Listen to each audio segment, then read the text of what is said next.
Здравейте! Нека да ви покажа един много приятен дизайн с продуктите на X-Dynamic. Лаковете на X-Dynamic са много силно пигментирани и може да направите покритие в един слой, но аз препоръчам винаги да се работи в два тънки слоя.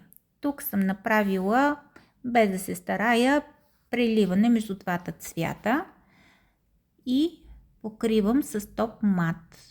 Много се извинявам, че почти излизам от кадър.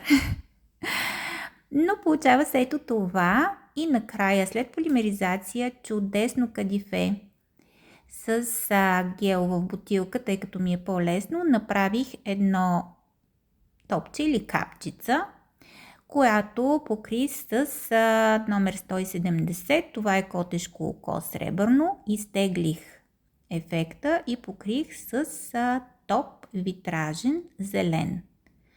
Получава се страхотна дълбочина, много красиво. Това на живо трябва да се види. И след това с сребърна боя от серия Paint на X-Dynamic рисувах листенца. Много красиво се получава, защото самата боичка е много наситена с глитер и се получава един много фин релеф и дизайнът придобива визия на много труден, но всъщност това е изключително лесен и бърз за изработка дизайн.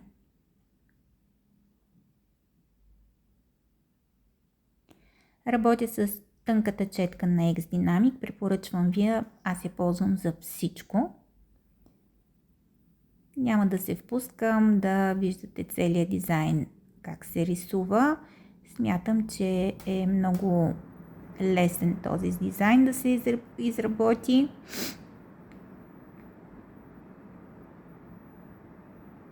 Общо взето тук правите листенца, както ви дойде отвътре. Когато правите такива дизайни на типсове, е хубаво да се стараете винаги да поставите типса така, все едно това е ноката на клиента, така се изработват и навици, след което ви е много по-лесно да го направите на самия клиент. И това е моят дизайн. Красив е!